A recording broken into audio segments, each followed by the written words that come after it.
When a teacher, manager, or commander notices the subtle, quiet signals of distress in someone they oversee, they experience an immediate wave of initial alarm. The stakes of this single moment are absolute, and the pressure to intervene correctly is immense. This chart exposes the central failure of modern awareness training. We see a massive spike in behavioral intention, an effect size over 1.0. People leave workshops feeling highly confident. But look at the long-term intervention behavior. The bar is drastically smaller, and it decays over time. Researchers call this the intention behavior gap. Checking boxes on a post-training survey about your level of preparedness does not translate into clinical readiness when a crisis actually unfolds in the real world. The breakdown happens at the biological level. In high-stakes, ambiguous situations, acute stress rapidly impairs the dorsolateral prefrontal cortex, the exact part of the brain responsible for top-down cognitive control and structured reasoning. Knowing the correct triage steps is completely irrelevant if your biological threat response defaults to reflexive freezing and prevents you from opening your mouth to speak. To fix this, we have to rethink the objective of risk intervention. We are not trying to win an argument or persuade someone that their underlying beliefs are wrong. The goal is to achieve a dual state change between two people at the exact same time. We call this dyadic conversion. Look at the required state change for the gatekeeper. Their mental posture must convert from avoidance, fear, and hesitation into an active state of structured approach. Simultaneously, the distressed person's posture must convert from active concealment and resistance into disclosure and shared understanding. Bridging this gap requires strict, deliberate practice. The InTouch platform builds a clinically governed, multi-agent AI architecture designed to train this through repeated, simulated exposure. Effective training has to engineer behavioral automaticity for both sides of the conversation. Reading a manual cannot do this. It requires the pressure of active rehearsal. This flowchart maps the InTouch dyadic timeline. It represents the exact cascade of constrained micro-decisions a gatekeeper must navigate to secure safety. The entire process bottlenecks at this first node. The gatekeeper notices signals and must decide to approach. Internally, they run a rapid threat appraisal, weighing the risk of saying the wrong thing against the harm of total inaction. Because the situation is highly ambiguous, the amygdala flares, signaling threat. Top-down cognitive control of the prefrontal cortex dims, defaulting to reflexive avoidance. The gatekeeper stays silent. This avoidance is almost always driven by a specific, miscalibrated fear, the belief that asking directly about suicide will plant the idea in the person's head or make the situation worse. The clinical evidence directly contradicts this. Large-scale meta-analyses consistently prove that asking a person about suicide does not increase suicidal ideation, behaviors, or distress. The AI simulation forces the user to confront this exact bottleneck over and over. By placing the gatekeeper in varied, highly realistic scenarios, the platform builds a tolerance against that initial fear response. Overriding biological fear requires scripted repetition and muscle memory.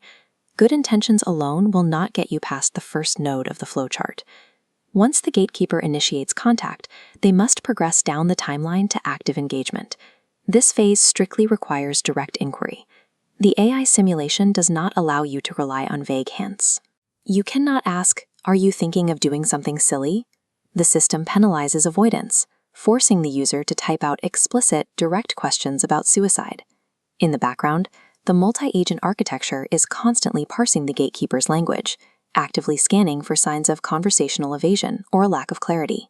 To navigate inevitable pushback from the distressed person, the platform trains the OARS framework, asking open questions, providing supportive affirmations, using active reflections, and structured summaries. This wireframe shows how the AI persona reacts dynamically to those skills. Based on the proficiency of the user's input, the persona will branch instantly into distinct states of active resistance, sudden escalation, or cautious disclosure. Using coercive tactics or judgmental language triggers a system penalty. The AI enforces strict emotional blockage, causing the simulated persona to completely shut down. The clinical objective of deploying OARS is to elicit change talk. helping the distressed person articulate their own reasons for seeking help, carefully guiding them out of concealment. Conversational resistance is not a failure state.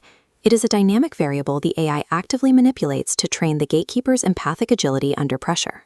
We reach the final critical nodes of the timeline, assessing the immediate danger and executing the handoff. The strict goal here is structured triage.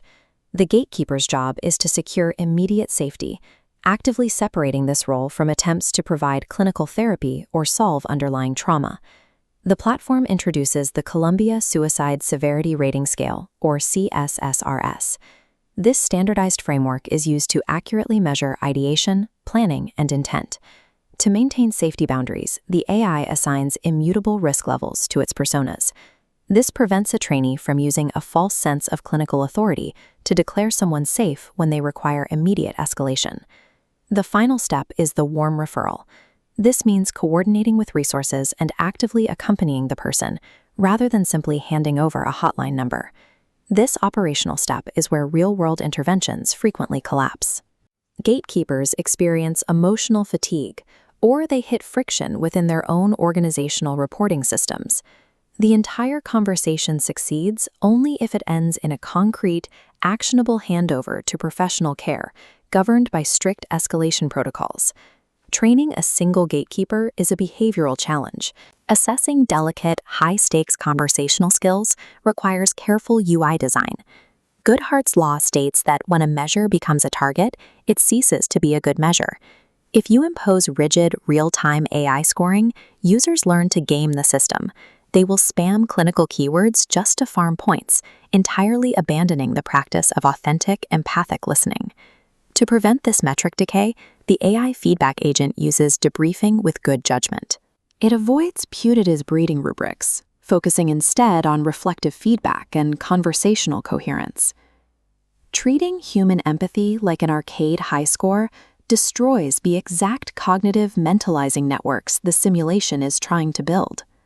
The final deployment hurdle requires balancing management's desire for organizational analytics against the individual user's need for strict privacy. If employees view these dashboards as surveillance tools or HR evaluation mechanisms, user participation and psychological safety will instantly collapse. This data flow schematic illustrates the required governance. The system enforces strict data minimization, mathematically separating individual learning metrics from managerial evaluation data. Maintaining this psychological safety directly aligns with the World Health Organization and NICE guidelines for deploying AI in digital health. We cannot fix the intention-behavior gap with a pamphlet. High-stakes digital training works because it marries safe, repeated exposure to cognitive stress with uncompromising ethical guardrails.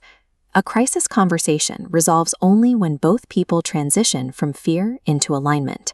The technology exists solely to engineer that specific moment of human connection.